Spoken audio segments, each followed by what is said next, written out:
신앙이 잘못된 것이 없는지를 돌아보게 하여 주옵시며 또한 이들의 신앙을 본받아서 성공적인 신앙의 삶을 사는 우리 모두가 되게 하여 주시옵소서. 예수님 이름으로 기도합니다. 아멘. 역대하 20장 21절부터 23절까지를 통해서 종교개혁을 주도했던 남유다의 선한 왕들이라는 제목으로 말씀을 전하도록 하겠습니다. 갑자기 왜 히브리스를 하다가 갑자기 이렇게 딴 곳을 보느냐.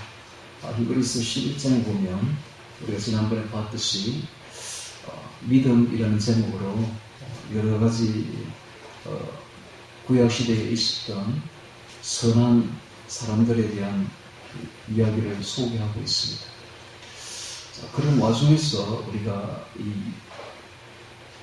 구약을 좀 돌아볼 필요가 있겠다 싶어서 오늘 이 제목을 들고 나왔습니다. 자, 구약시대에 보면 여러 가지 왕들이 나오는데 이 왕들을 자세히 보고 있으면 바로 오늘날 신약시대에 기독교인들의 모습을 그대로 보여주고 있습니다. 신약과 구약의 차이가 어디 있느냐 하면 신약은 구원 교리를 설명하고 있다면 구약은 그 구원 교리를 이 땅에서 어떻게 실제적으로 삶으로 누릴 수 있는가를 실제적인 구체적인 삶을 보여주고 있습니다. 그러므로 우리가 구약을 보면 거기서 영적 원리를 터득할 수가 있죠. 그래서 성공적인 신앙이 되어야 됩니다. 성공적인 신앙, 성공적인 인생을 사는 것이 굉장히 중요하죠. 그래서 오늘 우리가 구약의 오늘 우리 이 왕들을 보면 그들이 어떻게 성공적인 인생이요, 성공적인 신앙 삶을 살았는가를 터득할 수가 있는 겁니다. 그래서 오늘 이 세 사람을 보면서 세 왕들, 선한 왕 세 왕을 보면서 어떻게 우리가 성공적인 신앙의 삶, 성공적인 인생을 살 수 있는지를 배우도록 하겠습니다. 여러분, 우리가 이 세상에 살면서 얼마나 살겠습니까? 여러분, 한 20년, 한 30년 지나면 우리 다 인생을 마감합니다. 그렇죠? 젊은 사람들은 더 살겠지만, 나이 든 사람들은 한 20, 30년 지나면 또 끝이잖아요. 남은 게 이제 불과 해봐야 20년 내지 30년밖에 안 남았어. 어떻게 이 남은 얼마 남지 않은 이 인생을 성공적으로 살 수 있는가, 성공적인 신앙 삶을 살 수 있는가, 굉장히 중요하죠. 그래서 오늘 유다의 세 사람의 왕을 보면서 이 성공적인 삶을 살기를 바랍니다. 먼저 이분들이 세 사람은 이제 여호사밧 왕이 처음에 나오고 있죠. 여호사밧. 두 번째는 히스기야, 세 번째는 요시야 왕입니다. 당시에 이 이스라엘에는 배교의 영이 아주 평만하게 만연하고 있었습니다. 그래서 영적으로는 아주 절망적인 상황이었죠. 특별히 이 소수지만 종교개혁을 주도했던 왕들이 있었습니다. 자기 신앙 지키기도 정말 어려운 때인데 종교개혁을 단행한 왕들이 있었다는 사실이 참 놀랍습니다. 이 종교개혁은 신앙개혁 수준이 아닙니다. 종교개혁은 완전히 그냥 나라 전체를 둘러엎는 겁니다. 개혁을 완전히 하는 것이죠. 그리고 그 당시에 신앙은 사람들이 가나안 종교와 완전히 철저하게 혼합되어 있었습니다.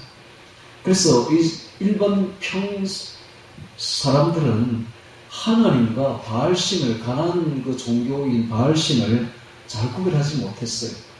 그래서 이게 하나님인지 바알인지 구별을 하지 못했어요. 그래서 오늘날의 영적 상태와 똑같습니다. 오늘날에도 하나님을 믿는다 하면서도 자기들이 만들어 놓은 그 신학과 교리에 딱 갇혀가지고 진정으로 하나님과 예수님을 섬기지 못하는 우상 숭배를 하고 있는 것이 오늘날의 현실입니다. 그래서 영적으로 굉장히 혼미한 상태, 혼합주의 상태가 오늘날의 신앙의 모습인데 그때나 지금이나 그런 면에서는 똑같다는 것입니다. 예를 들면 이런 겁니다. 당시 솔로몬 때에 솔로몬은 무역을 통해서 금은 보화를 돈을 많이 벌었어요. 그래서 경제적으로 굉장히 번영을 했습니다. 그러자 그들은 그게 전부 다 바알신 덕분으로 착각했다는 거예요. 그래서 한편으로는 하나님도 섬기지만은 한편으로는 또 바알도 섬겼어요. 하늘에서 비를 주고 곡식을 주는 게 바알신인 줄 알았던 겁니다. 그래서 그들은 하나님도 섬기고 바알도 섬기고 이런 영적 혼합주의 신앙, 이런 상태에 있었던 겁니다. 오늘날의 사람들이 그와 똑같습니다.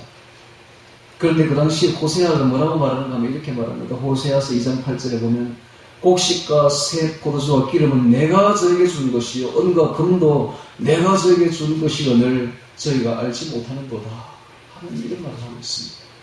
곡식과 새 포도주와 기름과 은과 금은 전부 바알이 줄 줄 알았던 겁니다. 오늘날 우리가 똑같습니다. 오늘 우리들은 하나님 믿는다 하면서도 탐욕의 신에 눈이 멀어가지고 탐욕은 우상숭배입니다. 우상숭배. 탐욕과 함께 하나님을 섬긴다는 것은 있을 수가 없는 겁니다. 탐욕을 버려야 됩니다. 근데 탐욕을 가지고 있으면 우상숭배를 가지고 있는 것과 똑같습니다. 이 탐욕이 있다면 우리는 진정으로 하나님을 섬길 수가 없습니다. 정말 여호사밧의 그 순종신앙, 히스기야의 기도신앙, 요시야의 회개신앙을 본받으려면 먼저 우리 속에 있는 탐욕부터 버려야 됩니다. 탐욕을 가진 채로는 순종도 제대로 할 수 없고 탐욕을 가진 채로는 기도도 제대로 할 수 없으며 탐욕을 가진 채로는 회개도 제대로 안 되는 것입니다. 그러므로 내 속에 있는 탐욕부터 제거를 해야 됩니다. 이것이 바로 우상숭배인 것입니다.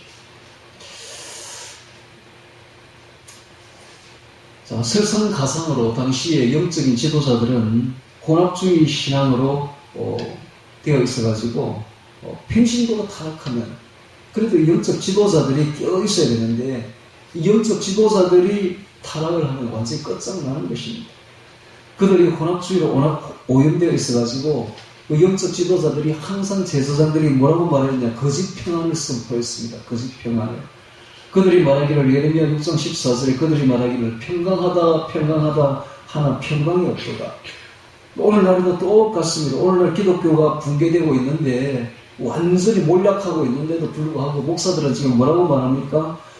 괜찮아요, 괜찮습니다, 평안합니다, 잘 될 것입니다, 평안합니다. 그때와 똑같습니다. 잘 되기는 뭐가 잘 돼? 평안하기는 뭐가 잘 평안해? 이대로 가면은 전부 다 지옥인데. 죽어보면 알지. 그저 평안하대, 그저 잘 되는데, 복수인데, 그저.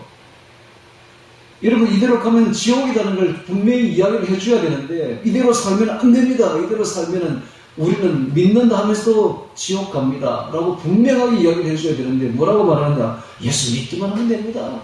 재정 지어도 괜찮습니다. 평안합니다. 그때나 지금이나 똑같다. 평안하기는 뭐가 평안해요? 이대로 가면 지옥입니다, 여러분. 이대로 가면 지옥입니다. 그래서 목사들의 말을 지금 들으면 바로 망합니다. 목사들 말 절대 듣지 마세요.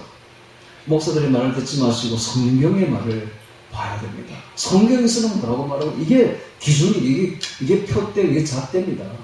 성경에서 뭐라고 말하는 걸 자세히 보고 그대로 우리가 살아야지, 쓸데없이 평안하다고 이야기하는 목사들의 말 들으면 안 됩니다. 목사들은 지금 항상 이렇게 말합니다. 예수 믿기만 하면 잘 될 것입니다. 믿기만 하면 구원받습니다. 구원받긴 뭘 받아? 죄 짓고 살고 있으면서 뭘 구원받는단 말이에요. 이대로 가면 바로 지옥인데. 예. 그래서 그때나 지금이나 똑같다라는 사실입니다. 평강하다 하나 평안이 없습니다. 그래서 이 역대 왕들을 이렇게 보면 북이스라엘에는 19명의 왕들이 있는데 전부 다 하나같이 악합니다. 이 왕들이. 그들이 우상을 앞세워서 숭배했고, 깨어있는 선지자는 당시에 남유다에서 올라간 아모스 선지자와 그리고 호세아 선지자가 있습니다. 남유다에는 20명의 왕이 있었어요. 북이스라엘은 19명, 남유다에는 20명. 그래서 총 약 한 40명 되죠. 정확히는 39명입니다. 남유다에는 20명의 왕들이 있었는데 거의 다 악했는데 그 왕들도 그 중에 8명이 선한 왕입니다. 그 중에 특별히 3명의 왕이 아주 선한 왕이 있었어요. 이 3명의 종교 개혁을 하는 이 선한 왕들 때문에 남유다는 북이스라엘에 비해서 연장이 좀 됩니다. 북이스라엘은 722년에 아수르에 의해서 멸망했지만은 똑같은 해에 남유다도 멸망할 뻔했지만 남유다의 선한 왕들 때문에 136년 더 연장이 됩니다. 그래서 주전 586년에 바벨론에 의해서 멸망하게 되죠. 자, 이것은 뭘 의미합니까? 왜 멸망합니까? 남유다도 그렇고 북이스라엘도 그렇고 멸망한 이유가 무엇입니까? 이것은 오늘날 우리에게 무엇을 말해주고 있습니까? 아무리 언약 백성이라 할지라도 하나님의 말씀대로 살지 않으면 멸망한다라는 것을 보여주고 있습니다. 멸망이 무엇입니까? 멸망은 곧 지옥입니다. 지옥. 아무리 우리가 구원받았다 할지라도 예수님 믿는다 할지라도 말씀대로 살지 않으면 지옥 간다라는 것입니다. 이것을 그대로 보여주고 있습니다. 그러니까 하나님 말씀에 항상 귀를 기울여야 됩니다. 그래서 하나님이 뭐라고 말씀하시는가 해서 선하게 하나님 말씀대로 살아야 되는 것입니다. 그 이유는 그들이 세 명의 위대한 종교 개혁하는 왕들이 있었기 때문에 그래도 남유다는 동시에 멸망하지 아니하고 136년이나 연장될 수가 있었다는 사실이죠. 그래서 영적 지도자는 진리를 가르치고 인도해야 되며 지도해야 되고 또 그렇게 가도록 가르쳐주고 계속 지도해야 됩니다. 뿐만 아니라 영적 지도자는 항상 하나님께 기도해야 됩니다. 중보기도해서 하나님의 구원 계획을 기억해 달라고 그렇게 기도해야 된다는 사실. 이것이 바로 영적 지도자가 해야 될 일입니다. 오늘날 목사들은 이렇게 해야 됩니다. 항상 진리를, 성경 말씀을 깨우치고 가르쳐서 그대로 살도록 지도해야 되며 또한 하나님께 중보기도해서 하나님이 구원 계획이 실현될 수 있도록 기억해 달라고 기도해야 되는 것입니다. 자, 오늘 첫 번째 왕을 한번 보도록 하겠습니다. 첫 번째 왕은 여호사밧 왕입니다. 역대하 17장부터 21장에 나오고 있습니다. 역대하 17장을 찾겠습니다. 역대하 17장부터 21장 사이에 기록된 왕이 바로 여호사밧 왕입니다. 자, 이 여호사밧 왕이 17장 1절로 이렇게 기록되어 있습니다. 아사의 아들 여호사밧이 대신하여 왕이 되어 스스로 강하게 하여 이스라엘을 반비하되 유다 모든 갱관 성읍에 군대를 주둔하고 또 유다 땅과 그 아비 아사의 취한 바 에브라임 성읍들의 영문을 두었더라. 여호와께서 여호사밧과 함께하였으니 이는 저가 그 조상 다윗의 천길로 행하여 바알들에게 구하지 아니하고 오직 그 부친의 하나님께 구하며 그 계명을 행하고 이스라엘의 행위를 쫓지 아니하였습니다. 그러므로 여호와께서 그 나라를 그 손에서 견고하게 하시며 유다 무리가 여호사밧에게 예물을 들었으므로 저가 부귀와 영광이 극하였더라 되어 있습니다. 이 여호사밧 왕의 신앙을 한마디로 표현하면 순종신앙입니다. 순종신앙입니다. 성공적인 삶을 살려면 하나님 말씀에 순종을 잘 하면 됩니다. 다른 말로 하면 잔머리 굴리면 안 된다 이 말이에요. 잔머리 굴리면 망합니다. 우리는 오직 잔머리 굴리지 말고 하나님 말씀에 그저 순종하면 잘 되고 성공하는 인생을 산다라는 것입니다. 여호사밧은 철저히 하나님께 순종하는 신앙을 가졌던 사람입니다. 그래서 그는 가나안 종교를 배척하고 종교 개혁을 주도했으며 특별히 관리들과 제사장들을 파송시켜서 성읍을 순회하면서 율법을 온 백성들에게 가르쳤습니다. 자기 자신도 가르칠 뿐만 아니라 온 백성까지 하나님의 말씀을 가르치고 그대로 순종하도록 인도했던 왕이었습니다. 참 대단하죠. 그러니까 하나님이 감동을 받는 거예요. 감동을 받아요. 여러분, 하나님을 감동시키세요. 순종으로서. 순종으로 우리가 순종하면, 하나님 말씀에 순종하면 하나님의 감동을 받아요. 하나님의 감동을 받습니다. 하나님의 감동을 받으면 어떤 일이 벌어지는가? 여러분, 인간을 감동시키면 아무것도 안 나옵니다. 인간한테서는. 아무리 인간한테 잘해가지고 인간에게 어떤 감동을 준다 해도 그 인간이 우리에게 줄 수 있는 능력이 없어요. 아무것도 없어요. 그러나 우리가 하나님을 감동시키면 순종으로서 하나님 말씀에 순종하는 그 신앙으로서 하나님을 감동시키면 하나님의 감동을 딱 먹으면 어떻게 되는지 아십니까? 하나님이 그냥 막 쏟아 부어주십니다. 쏟아 부어주십니다. 얼마나 쏟아 부어주는지 부귀영화를 극에 달하라 했던 데 있죠. 부귀영화 극에 달하라 했다. 하나님이 감동하면 이렇습니다. 하나님 감동하는 거면 그냥 가만히 있지 않아요. 하나님은 우리에게 그냥 쏟아 부어주신다. 부귀영화를 그냥 쏟아 부어주신다. 그 방법이 뭐라고요? 순종. 하나님은 진짜 기뻐하는 게 있는데 순종은 기뻐합니다. 순종하는 걸 기뻐해요. 그러니까 보십시오. 어떤 단체에 속하였어도 그 윗사람에게 순종해야 돼요. 그래야 그가 지도자가 됩니다. 자기 윗사람에게 지도자에게 순종을 해야 다음에 차기에 자기도 그 지도자가 된다니까. 그런데 지도자가 2인자가 되었을 때 위에 사람을 자꾸 순종하지 않고 배반을 하면 어떻게 돼요? 자기도 그 자리에서 잘립니다. 그걸 알아야 돼요. 지금 정치권이 그렇죠? 예. 그 윗사람인 대통령을 순종을 해야 될 텐데 대통령을 배반하고 자기가 대통령이 되려고 자기가 1인자가 되려고 하다 보니까 자기도 잘리는 거야 지금. 순종이 얼마나 중요한지 몰라요. 지도자가 되고 싶거든 순종해야 됩니다. 항상 1인자가 되고 싶거든 배반하지 말고 순종하면 돼요. 그럼 때가 되면 자기도 높아진다. 마찬가지로 오늘 우리도 하나님 앞에 순종해야 됩니다. 순종하면 하나님이 기뻐하신다. 하나님 기뻐하시면 하나님 감동을 받으시면 그냥 쏟아부어 주신다. 부귀영화를 그냥 쏟아부어 주십니다. 하나님 그런 분이에요. 감동받으면 가만히 있지 않아요. 하나님이 그냥 쏟아부어 주십니다. 그러니까 하나님께 복 받고 싶거든 어떻게 하라고요? 순종하라. 순종하면 됩니다. 요사와서 보십시오. 딱 우리에게 가르쳐주고 있잖아요. 순종하니까 쏟아부어 주신다. 자, 그래서 요사밭이 그렇게 하나님을 아주 감동시키시고 또 그러니까 하나님이 어떤 또 복을 부어주시는가 보니까 그 주변의 나라들로 하여금 여호사밧을 두려워하게 했어요. 자, 10절에 보세요. 여호와께서 17장 10절에 여호와께서 유다 사면 열국에 두려움을 주사 여호사밧과 싸우지 못하게 하시고 이런 복을 주신 거예요. 하나님께 순종하면 이런 복을 받습니다. 주변 사람들이 우리를 두려워해요.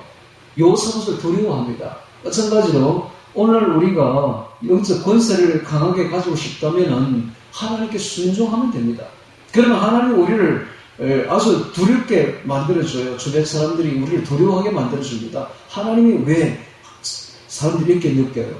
저 사람에게는 하나님이 함께 하신다. 감히 건드리지 마라, 저 사람. 저 사람 건드리면 큰일 난다. 이런 마음을 주시냐고요. 그래서 주변 사람들이 우리를 아주 두려워한다. 흠모한다. 라는 사실입니다. 이런 신앙이 어떻게 생겨집니까? 순종하니까 있게 되더라. 순종하니까.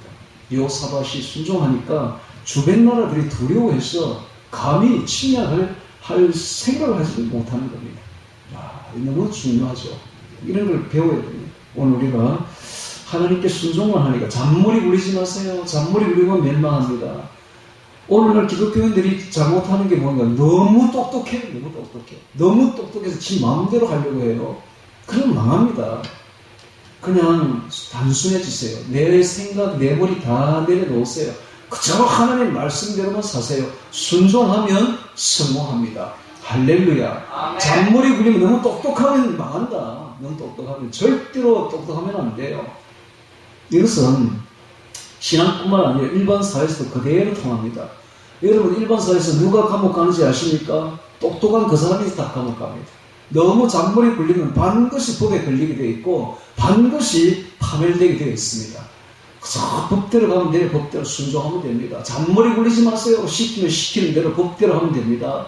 마찬가지입니다. 오늘 우리 신앙도 마찬가지예요. 잔머리 굴리지 마세요. 자기 생각대로 하지 마세요. 자기 머리, 자기 생각 다 내려놓으시고 오직 하나님의 말씀에 그대로 순종하면 잘 됩니다. 할렐루야. 아멘. 말씀에 순종하면 돼요. 잔머리 굴리면 안 됩니다. 자, 그런데 이 여호사밧이 그럼 완벽했느냐? 아니요. 완벽하지 못했어요. 여호사밧이 어떤 일을 벌리는가 하면 이 아들, 딸 결혼을 잘못시켰어요. 북이스라엘은 아합과 이세벨이 다스리고 있었는데 그 이세벨의 딸이 아달랴인데 너무 악한 여자죠. 그 여자와 자기 아들 요람과 혼인을 시킨 겁니다. 그러니까 그 악한 아달랴가 들어와가지고 유다를 나라를 완전히 초토화시켜버리죠. 왕들 다 죽여버려요. 자기 손자까지 싹 다 죽여버려요. 나중에. 이렇게 잘못된 결혼을 시키는 이유가 뭔가? 불신자와 동맹을 맺어 결혼 동맹을 맺었던 것입니다. 이게 그의 큰 최대의 실수였습니다. 그리고 그 아합의 아들 아하시아와 또 동맹을 맺습니다. 이것이 왜 최대 실수죠. 이것은 오늘 우리에게 무엇을 가르쳐줍니까? 오늘 우리가 불신자하고 동맹을 맺으면 안 된다. 불신자와 연합하면 안 된다. 악한 자와 같이 가면 같이 망한다는 걸 보여주고 있습니다. 오늘 우리는 절대로 불신자와 결혼하면 안 됩니다. 불신자와 결혼하면 자녀들이 불신앙으로 빠지게 되어 있습니다. 절대로 불신자와 결혼하면 안 돼요. 불의와 타협해서도 안 되고 악한 자와 같이 가서도 안 됩니다. 악한 자와 같이 가면 같이 벌을 받는다. 항상 하나님은 선하게 살기를 원하십니다. 오늘 우리는 선한 자와 함께 되며 선한 하나님 믿는 사람들과 같이 가야 되고 특별히 결혼할 때는 결혼은 평생을 같이 가야 되잖아요. 그때는 선한 사람 또 믿는 사람하고 결혼해야 되지 불신자와 결혼했다기는 그 자녀들이 전부 불신앙으로 빠져든다 하는 것을 가르쳐주고 있습니다. 특별히 이제 이 여호사밧이 아주 빛나는 부분이 있습니다. 빛나는 부분은 20장을 보도록 하겠습니다. 20장.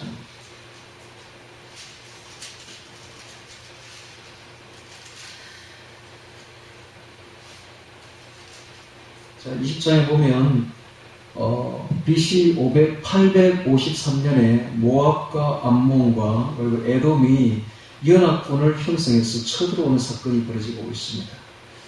자, 20장 1절에 그런 말이 있죠. 모압 자손과 암몬 자손이 여호사밧을 치고자 한지라. 자, 거기 와서 여호사밧에게 고하여 가로되 큰 무리가 바다에서 밴 아람에서 왕을 치러 오는데 이런 말이 있죠. 자, 그러자 여호사밧이 두려워하여 여호와께로 낯을 향하고 간구하여 온 유다 백성에게 금식하라 공포합니다. 금식하라. 그리고 유다 사람이 여호와께 도우심을 구하여 유다 성에서 모여와서 여호와께 간구하였더라. 여호사밧이 여호와의 전 셋들 앞에서 유다와 예루살렘의 회중 가운데 서서 가로되 우리 열조의 하나님 여호와여 주는 하늘에서 하나님이 아니시니까 이방 사람의 모든 나라를 다스리지 아니하시나이까 주의 손에 근세와 능력이 있사오니 능히 막을 사람이 없나이다. 우리 하나님이시여 전에 이 땅 거민을 주의 백성 이스라엘 앞에서 쫓아내시고 그 땅으로 주의 벗 아브라함 자손에게 명령해 주지 아니하시나이까 하면서 기도하기 시작합니다. 금식하며. 그래서 유다 사람들을 다 불러 모아가지고 특히 지도자를 불러 모아가지고 성전뜰에서 금식을 선포합니다. 금식하며 기도합니다. 하나님이 감동받는 것이 하나님이 기뻐하는 것이 무엇인지 아십니까? 순종하는 것 첫 번째 기뻐하시고 금식 기도하는 것 진짜 기뻐하십니다. 위기가 닥쳐오면 그래서 하나님께 나와서 살려달라고 기도하는 것 이거 하나님이 너무너무 좋아하신다. 다시 한 번 말합니다. 위기가 닥쳐오면 하나님 앞에 나와서 무릎 꿇고 금식하며 하나님 살려주세요 하면 하나님 너무 기뻐하신다는 사실입니다. 그리고 하나님 반드시 응답하여 구원해 주십니다. 이걸 보여주고 있습니다. 그러니까 우리 기독교인들은 위기 앞에서 너무 잔머리 굴리지 마세요. 너무 똑똑하지 마세요. 절대로 자기 머리 굴리지 마시고 사람에게 도움을 구하지도 마시고 오직 하나님께 나와서 하나님 앞에 금식 기도하세요. 그러면 하나님이 그냥 다 풀어주신다. 그 문제 다 해결해 주신다. 할렐루야. 아멘. 이렇게 순종하고 여호사밧을 순종하고 금식 기도하는 이런 모습 본받기 바랍니다. 그럼 하나님이 그냥 구원해 주신다. 그런 경우는 성경에 너무너무 많아요. 예를 들면은 홍해가 갈라질 때에 홍해 갈릴 때 어떻게 합니까? 하나님께 기도하니까 모세가 하나님이 모세 너 뭐하고 있느냐? 너 지팡이를 들어서 홍해를 가리켜라. 홍해를 딱 가리키니까 홍해가 쫙 갈라집니다. 요단강 건널 때도 마찬가지. 요단강이 물이 불어서 사람이 건너지 못할 때가 되었는데 하나님이 말씀하시기를 그냥 제사장이 덮개를 메고 그냥 들어가라. 그냥 들어가니까 그냥 쫙 갈라지는 거예요. 그냥 물이 이제 흐르지 않는 거예요. 딱 쌓이는 게 물이 산처럼 쌓이고 더 이상 흐르지 않는 거예요. 그러니까 건너갈 수 있습니다. 마찬가지입니다. 오늘 우리도 위기 앞에서 하나님께 금식 기도하면 하나님이 구원해 주신다. 하나님의 능력으로 구원해 주지 못할 일이 아무것도 없는 것입니다. 구원해 주시는 것입니다. 위기 앞에서. 오늘 우리나라가 위기죠. 이럴 때는 하나님께 기도하면 하나님이 더 큰 전화위복으로 구원해 주시는 것입니다. 놀라지 마시고 무서워하지 마시고 두려워하지 걱정하지 마시고 하나님 앞에 나가서 금식 기도하면 되는 것입니다. 할렐루야. 네, 그렇습니다. 그렇게 기도했더니 자, 어떤 일이 벌어지는지 보도록 하겠습니다. 자, 12절에 보세요. 자, 그래서 하나님 감동받지 않겠습니까? 우리 하나님이여 저희를 징벌하지 아니하시나이까. 우리를 치러는 이 큰 무리를 우리가 대적할 능력이 없고 어떻게 할 줄도 알지 못하겠고 오직 주만 바라보나이다 하고 유다 모든 사람은 그 아내와 자녀와 어린 자와 더불어 여호와 앞에 섰더라. 그랬더니 여호와의 신이 회중 가운데서 레위 사람 야하시엘에게 임하였으니 그렇게 야하시엘이 15절에 가로되 오 유다와 예루살렘 거민과 여호사밧 왕이여 들을지어다. 여호와께서 너에게 말씀하시기를 이 큰 무리를 너희 두려워하거나 놀라지 말라. 이 전쟁이 너에게 속한 것이 아니요 하나님께 속한 것입니다. 전쟁은 하나님께 속한 것입니다.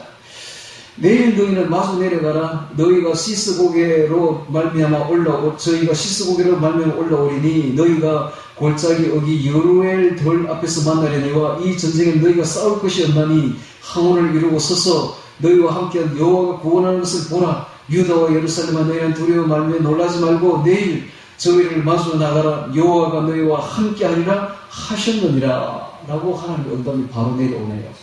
이러면 끝나는 거예요. 우리가 금식 기도할 때 하나님 우리가 음성을 들려주시고 우리가 감동을 주시면 끝난 겁니다. 그 시간이 지나면 해결 딱 되는 거예요. 평안을 주시는 것이죠. 하나님 말씀대로 이렇게 평안을 주시고 용기를 주시고 담대함을 주시는 것입니다. 그러면 문제는 끝나는 겁니다. 예. 자, 그 뒤에 어떤 그 문제가 어떻게 해결됐는지 보도록 하겠습니다. 자, 20절 봅니다. 이에 백성들이 일찍 일어나서 더고와 들러 나가니라. 나갈 때 여호사밧이 수서가로되 유다와 예루살렘 거민들아 내 말을 들을지어다. 너희는 너희 하는 여호와를 신뢰하라. 그리하면 견고 있으리라. 그 선자를 신뢰하라. 그리하면 형통하리라 하고 백성들을 더불어 언언하고 노래하는 자를 찬양대를 성가대를 택하여 거룩한 예복을 입히고 군대 앞에서 행하여 세상 전쟁하러 가는데 성가대를 예복을 입혀가지고 앞에 서옵니다. 군대 앞에. 놀랍죠. 여호와를 찬송하여 이르기를 여호와께 감사하세 그 자비하심이 영원하도다 하게 할 때 이게 뭡니까? 이게 바로 순종하는 신앙입니다. 아니 순종하는 신앙이 아니라 누가 이거 미친 짓이죠. 누가 군대 앞에서 사는데를 세워가지고 하나님을 노래하면서 나가는 군대가 세상에 어디 있습니까? 그러니까 이게 뭡니까? 이게 바로 여호사밧의 순종하는 신앙을 보여주고 있다. 어린아이 같은 신앙이죠. 자, 이러면 성공하는 인생이 된다라는 것을 보여주고 있는 겁니다. 22절에 그 노래와 찬송이 시작될 때에 여호와께서 복병을 두고 유다를 치러 온 암몬 자손과 모압과 세일선 사람을 서로 치게 하심으로 저희가 패하였으니 곧 암몬과 모압 자손이 일어나 세일선 거민을 쳐서 진멸하고 또 세일 거민을 진멸한 후에는 저희가 피차에 살육하였더라. 자중질환이 일어나서 서로 저희들끼리 막 쳐가지고 싹 다 죽어버려 시체가 되어버린 거예요. 이런 일이 벌어지는 것입니다. 유다 사람이 돌망대에 이르러 그 무리를 본 적 땅에 엎드려진 시체뿐이 하나도 피한 자가 없는지 전멸했다. 전멸. 예. 와, 이런 일이 벌어지는 것입니다. 하나님이 하시는 이렇습니다. 여러분, 이게 무엇을 우리에게 보여주고 있습니까? 여호사밧의 순종신앙과 위기 때에 금식 기도하는 신앙을 우리에게 보여주고 있는 겁니다. 오늘 우리도 이 신앙 본받기 바랍니다. 하나님을 신뢰하고 하나님을 순종하면 하나님이 너무나 기뻐하시고 특별히 위기 때에 금식 기도하면 너무나 기뻐하신다. 하나님 반드시 이기게 해주신다 하는 것을 보여주고 있습니다. 자, 두 번째 우리 왕을 보도록 하겠습니다. 이번에는 열왕기하 18장을 찾습니다. 열왕기하 18장.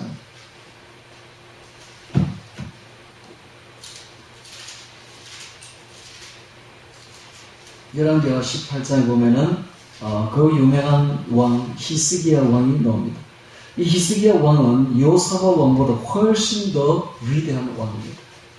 갈수록 위대한 왕들이 태어나요. 예. 그래서 이 히스기야 왕의 신앙은 한마디로 말하면 기도하는 신앙입니다. 기도신앙. 자, 여호사밧 왕은 순종신앙이라면 히스기야 왕은 기도신앙이다 하는 것을 보여주고 있습니다.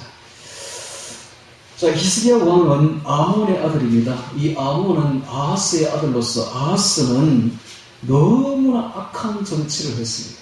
너무나 악한 정치를 했습니다. 그래서 이 아하스 때문에 나라가 완전히 기울어지고 있었던 시대였습니다. 그의 아들이 아몬이었는데, 죄송합니다. 므낫세의 아들이 아몬이고, 잘못 말했습니다. 히스기야 왕의 부친은 아하스입니다. 아하스. 네.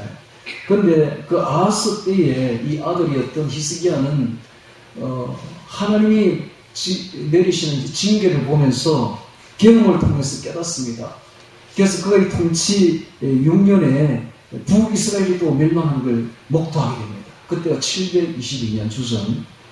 그래서 그가 생각하기를 나라 살리는 길은 오직 하나님을 찾는 것이라고 생각합니다. 그래서 성전 안에 있는 우상 기구들을 다 제거를 합니다. 뿐만 아니라 성전을 청결케 청소를 합니다. 자, 그런 이야기들이 18장에 나와 있을 것입니다. 자, 18장 3절에 봅니다. 히스기야 그 조상 다윗의 모든 행위와 같이 여호와 보시기에 정직히 행하여 여러 산당들을 제하며 우수상들을 깨뜨리며 아세아 목상을 찍으며 모세가 만들었던 노뱀을 이스라엘 자손이 그때까지 향하여 분양함으로 그것을 부수고 느부사단이라 일컬었더라. 자, 이런 이야기가 기록되어 있습니다. 자, 이 우상을 성전에서 제하고 깨뜨리고 우상을 깨뜨리고 했던 이런 모습들은 무엇을 뜻합니까? 오늘날 바로 이 성전은 오늘날 우리 몸을 뜻합니다. 우리 몸이 하나님의 성전이에요. 우리 몸속에 있는 우상을 제거를 해야 됩니다. 우리 몸속에 있는 우상이 무엇입니까? 탐욕입니다. 탐욕. 물욕, 정욕, 명예욕, 식욕, 이런 탐욕들이 우리 속에 있는 우상들이다. 특별히 이 음란 우상, 이 음란한 생각들, 이런 것들이 바로 우상이다, 우상. 이것을 깨끗하게 제거를 해야 되는 것입니다. 자, 우리 속에 있는 몸을 깨끗이 하고 음란에서 떠나야 됩니다. 남성들을 내쫓아야 되는 것입니다. 그리고 성전에서 속죄제와 감사제를 드립니다. 즉 예배를 회복하는 것입니다. 예배를 회복합니다.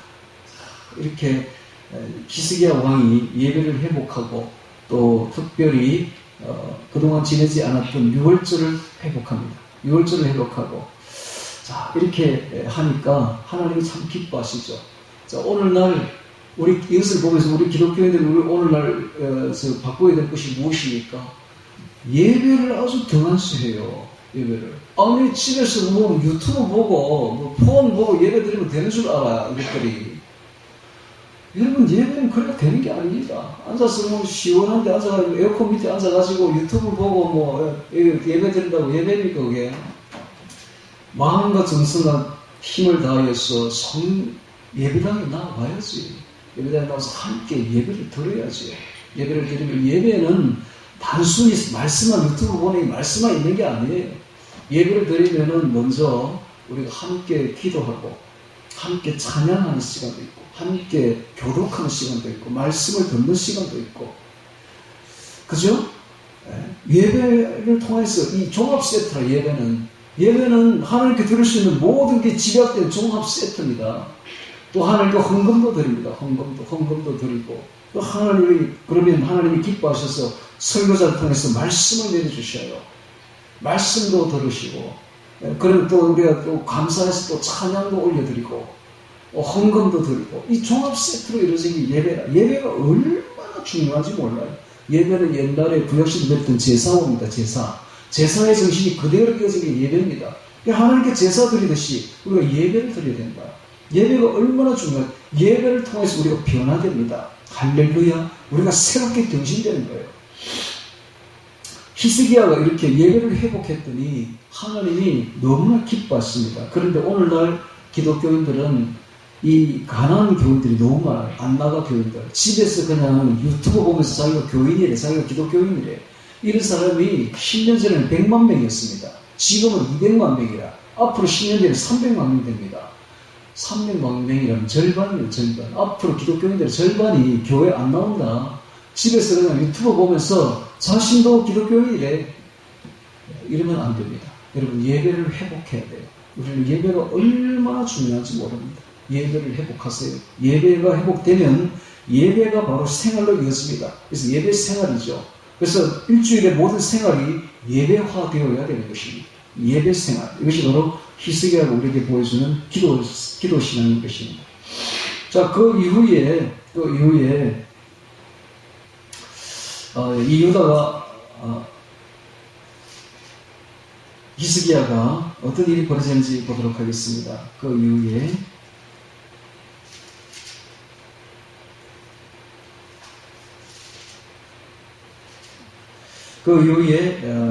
13절 봅니다. 13절. 자, 그의 제위 7년에 북이스라엘이 함락됩니다. 자, 10절에 나와있죠. 10절 봅시다. 3년 후에 그 성이 함락되니 곧 히스기야 6년이요 이스라엘 왕 호세아의 9년이라 사마리아가 함락되네. 보십시오.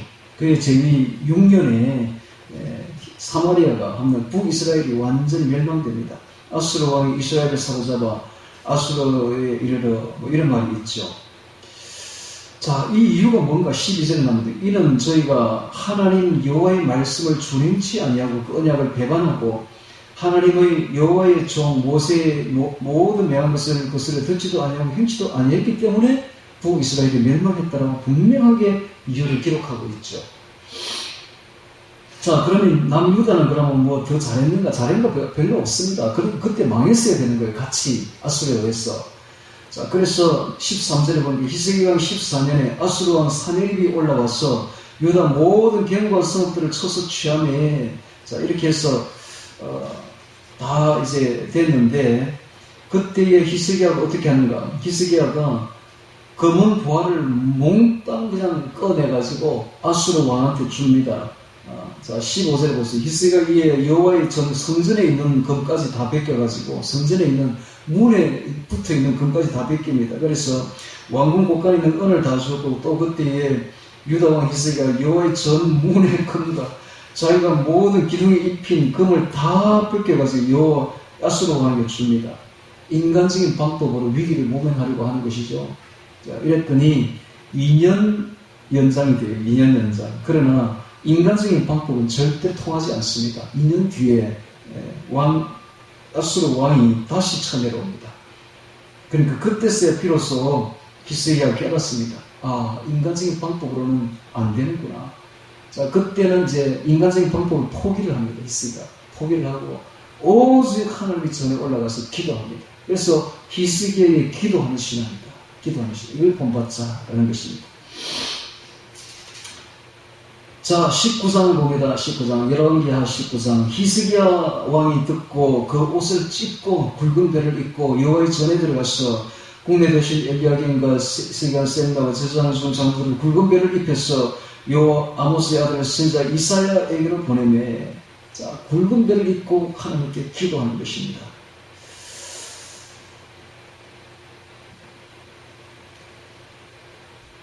그랬더니 이사야가 하나님 말씀을 들고 옵니다. 들고 와서 히스기야에게 이야기를 합니다.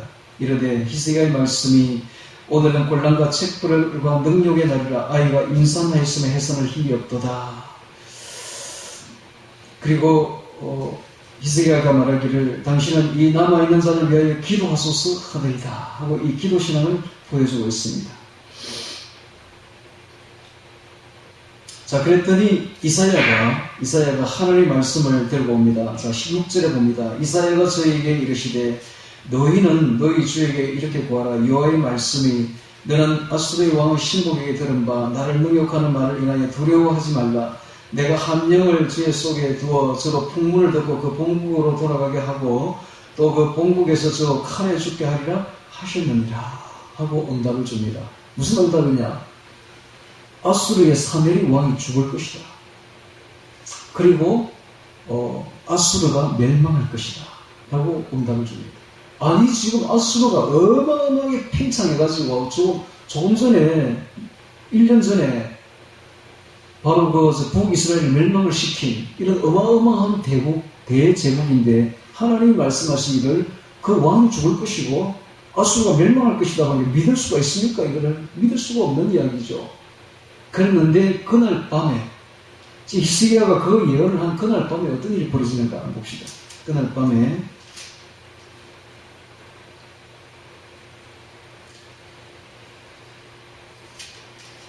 자 35절 봅니다. 19장 35절 바로 그날 밤이었습니다.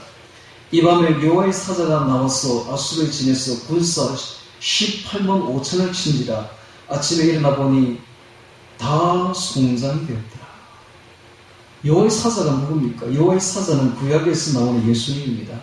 예수님이 아수르에 지내가서 군사 18만 5천을 치어버리니까 아침에 일어나 그 18만 5천이 전부 시체가 되어버린 거예요. 예수님은 이런 분입니다. 예수님은 좋으신 분만이 아니에요. 예수님이 심판자인데 이 예수님이 한 번 심판하시면 18만 5천 군사가 한꺼번에 다 죽어버려요. 송장이 되어버린 겁니다. 이런 일이 바로 그날 저녁에 일어났어요. 그날 저녁에. 그리고 그뿐만 아니었습니다. 36절에 봅니다. 아수르 왕 사네립이 떠나서 혼미백산 했겠죠? 혼미백산에서 떠나서 자기 본국으로 돌아갑니다. 돌아가서 니느웨는 그 수도입니다. 아수르의 수도. 니느웨에 가더니 그 신 이스로에 모여 경배할 때에 그 아들이었던 아드람멜렉과 사레셀이 저를 칼로 쳐 죽이고 아들이 손에 죽습니다. 아라라산으로 그 아들들 아라라산으로 도망하면 그 아들 셋째 아들 에살합돈이 대신하여 왕이 됩니다. 첫째 아들과 둘째 아들이 그 아버지를 죽여버려요. 사내리버려요. 이런 일이 벌어집니다. 왜 이런 일이 벌어집니까? 하나님이 치니까 이렇게 되는 거예요. 하나님이 치니까. 그리고 그때부터 아수르는 급격하게 쇠약해집니다. 해서 얼마 지나지 않아서 바빌론에 멸망합니다. 하나님 말씀대로 그대로 되어버려요. 이게 뭡니까? 히스기야의 기도신앙입니다. 히스기야의 기도신앙. 이걸 본받자는 것입니다. 히스기야의 기도신앙.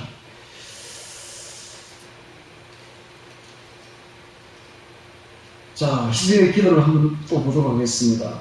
19장 14절 봅니다. 14절. 히스기야가 랍사게가 보낸 그 사자의 손에서 편지를 받아보고 여호와의 전에 올라가서 그 편지를 여호와 앞에 펴놓고 그 앞에서 기도하여 가로되 그릇들 위에 계신 이스라엘의 하나님 여호와여, 주는 천하만국의 홀로 하나님이시라. 주께서 천지를 조성하셨나이다.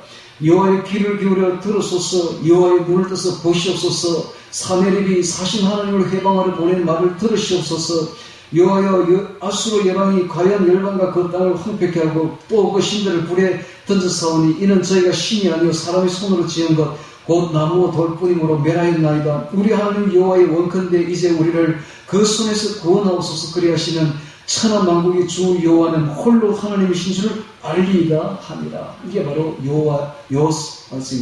히스기야의 기도신앙의 모습입니다. 오늘 우리도 이와 같이 히스기야를 본받아서 기도하면 하나님이 구원해 주시는 것입니다. 자, 그런데 그 이후에 이 히스기야가, 그럼 히스기야는 완벽했느냐? 그렇지 않습니다. 사람들은 약점이 있어요. 히스기야가 그 구원받고 난 뒤에 이제 갑자기 병이 나서 죽게 됩니다. 20절을 봅니다. 그때에 히스기야가 병들어 죽게 되죠. 그때에 이사야가 말하기를 너는 이제 죽을 테니까 정리해라 라고 말합니다. 그러자 2절에 보니까 히스기야가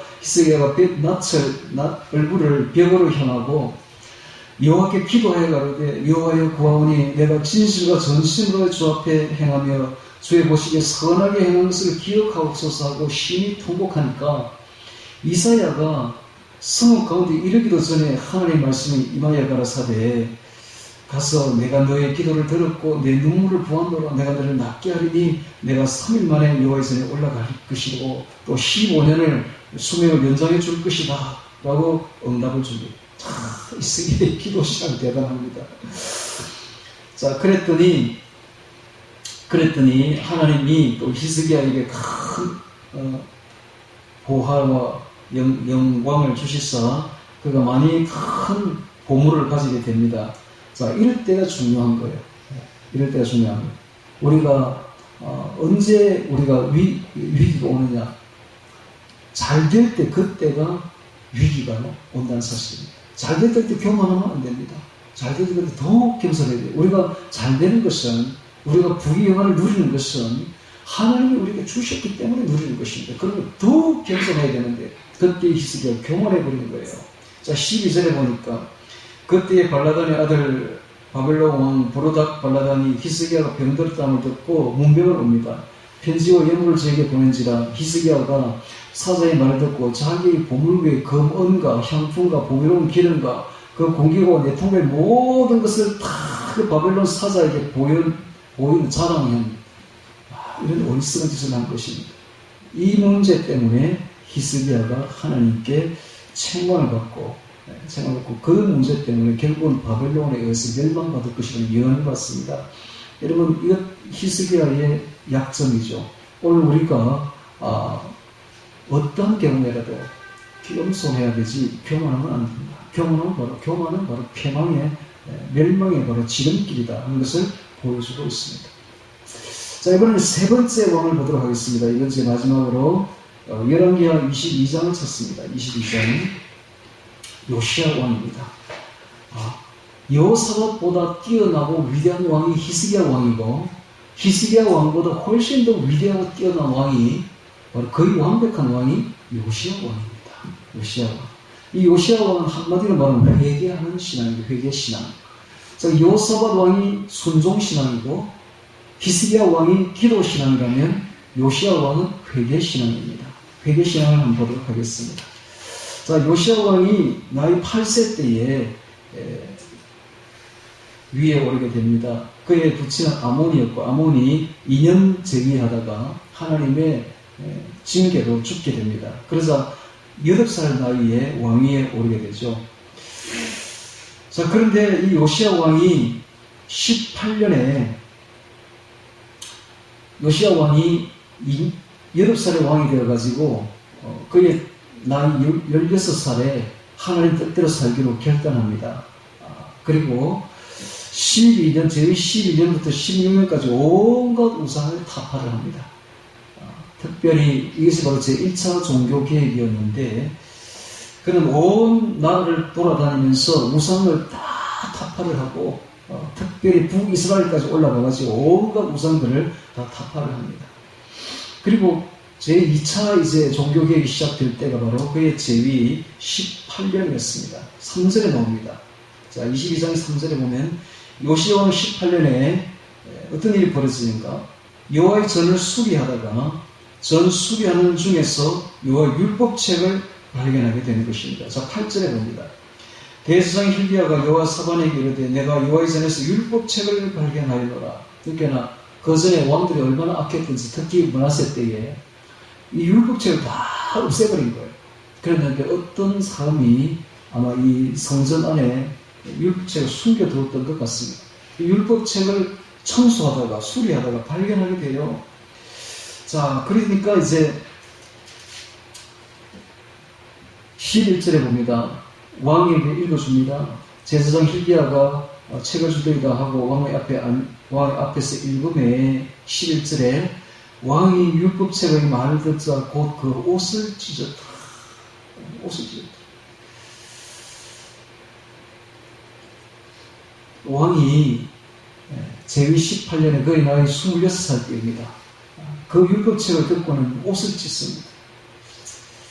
옷을 찢으면서 정말 회개하는 것이죠. 옷을 찢는 것은. 왜 옷을 찢었는가? 율법책에 들어보니까 우상을 섬기면 멸망한다라고 기록되어 있는 겁니다. 다른 신을 섬기면 저주를 받고 멸망한다. 여러분, 오늘 우리가 탐욕을 따라가면 저주를 받고 지옥 들어갑니다. 똑같습니다. 다른 신을 섬기면 저주받고 멸망한다라는 말을 듣고는 옷을 찢는 거예요. 그리고는 회개를 합니다.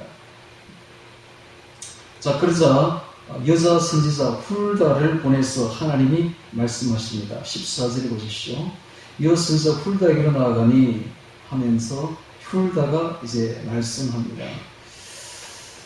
자, 그리고 19절에 봅니다. 내가 이곳과 그 거민에게 대하여 빈터가 되고 저주가 되리라 한 말을 내가 듣고 마음이 연하여 여호와 앞고 내 앞에서 겸비하여 옷을 찢고 통곡하였으므로 나도 내 말을 들으노라. 여호와가 말하였느니라. 그러므로 내가 너의 열조에게 돌아가서 평안히 노시로 들어가게 하리니 내가 이곳에서 내리는 모든 재앙을 내가 눈으로 보지 못하리라 하시느니라. 그러니까는 기도하고 통곡하니까 하나님이 응답하시기를 네가 아무리 그렇게 회개를 해도 멸망을 돌이킬 수는 없다. 유다는 멸망한다. 그러나 너만은 평안하게 이런 재앙을 보지 않고 평안하게 너 열조에게 돌아가게 해주겠다라고 응답이 내려온 거예요. 자, 그리고 난 뒤에 이 요시아가 어떻게 하는지를 봅시다. 3장에 봅시다. 23장에 아주 백성을 다 모아놓고 하나님께 다시 언약 갱신을 합니다. 언약 갱신을 합니다. 자, 3절에 봅시다. 왕이 대위에 서서 여호와 앞에서 언약을 세우되 언약 갱신을 합니다. 마음을 다하고 성품을 다하여 여호와를 순종하고 그 계명과 법도 윤례를 지켜 이 책에 기록된 이 언약의 말씀을 이루게 하리라 하며 백성이 다 그 언약을 쫓기로 맹세합니다. 이 언약 갱신이죠. 이렇게까지 합니다. 그리고는 그때부터 이 왕이 모든 우상을 다 철폐를 합니다. 왕이 대제사장 hil기야와 모든 버금 제사장들과 문을 지킨 자들에게 명하여 바알과 아세라와 하늘의 이를 성실을 위하여 만든 모든 기명을 여호와의 전에서 내어다. 세상에 하나님 성전에서 이런 우상을 섬기고 있었던 겁니다. 이거 오늘 우리에게 뭘 뜻합니까? 우리의 몸이 성전인데 우리 안에서 탐욕을 가지고 이런 일이 벌어집니다. 탐욕이 우상입니다. 탐욕을 섬기니까 우리 안에서 우상 숭배를 하고 있었던 것을 그대로 모형적으로 보여주고 있습니다. 여호와의 전에서 내어다가 예루살렘 바깥 기드론 밖에서 불사르고 그 죄를 베델로 가져가게 하고 옛적에 유다 왕들이 세워서 유다 모든 골과 예루살렘 산의 산당에서 분양한 우상을 섬기한 제사장들을 폐하며 제사장들을 폐하고 다 죽여버립니다. 그 우상 제사장들을 또 바알과 해와 달과 12공성들 하늘의 모든 별에게 분양하는 자들을 폐하고 또 여호와의 전에서 아세라 상을 내어 예루살렘 바깥 기드론 시내로 가져다 거기서 불사르고 빻아서 가루를 만들어 그 가루를 평면의 묘지에 뿌리고 이거 오늘 여러분 이거 그대로 오늘 우리에게 적용됩니다. 우리 속에 있는 이 우상들을 다 끄집어내어서 이와 같이 제거를 해야 됩니다. 제거하지 않으면 제대로 된 회개를 할 수가 없고 제거하지 않으면 제대로 된 순종, 제대로 된 기도를 할 수가 없다는 걸 보여주고 있는 것입니다. 또 자, 7절에 봅니다. 또 여호와의 전 가운데 미동의 집, 미동이 뭡니까? 남창들. 남창들 있죠, 남창들. 세상에 이런 것들이 여호와의 성전 안에서 버젓이 이루어지고 있다. 이런 엄난한 짓거리들을 성전 안에서 하고 있다. 오늘 우리의 몸이 성전입니다. 하나님 오늘 우리 몸이 성전이고 우리 속에 있는 이 정욕, 성욕들, 이런 것들을 이거 다 흘러내고 다 없애버려야 됩니다. 그렇지 않으면 하나님께 도저히 나아갈 수가 없는 거예요. 이건 그대로 보여주고 있지 않습니까? 또 여호와의 전 가운데 미동의 집을 걸었으니 그것은 여인이 아세를 여여 휘장을 짜는 처소였더라. 자, 이렇게 철저하게 우상을 타파를 하는 요시야 왕을 볼 수가 있는 것입니다. 그가 율법책을 보고 난 뒤 그의 철저하게 옷을 찢으며 회개하고 우상을 타파를 하고 또 하나님 앞에서 온 백성을 모아서 언약 갱신을 시키고 와 대단하지 않습니까? 이렇게 종교개혁을 한 왕은 그 이후에도 없었고 이전에도 없었더라라고 성전이 기록하고 있습니다. 자, 그러다가 한번 봅시다.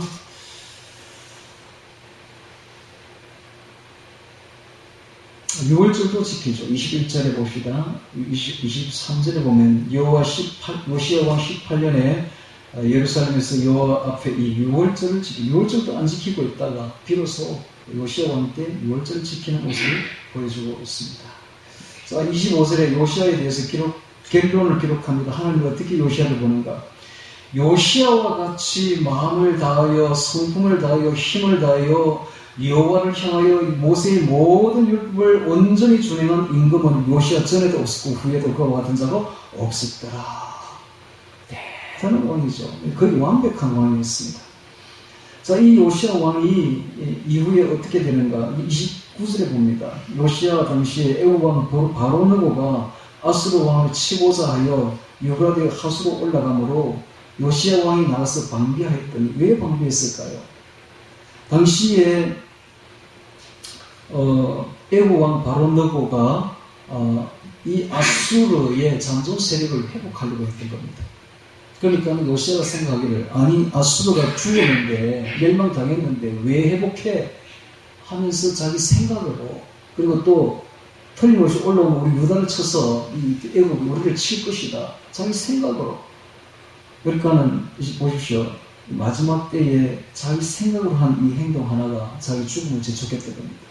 그냥 하나님 말씀을 듣고 하나님 말씀을 가만히 있으면 될 일을 가지고 괜히 나가서 싸우다가 전사를 합니다.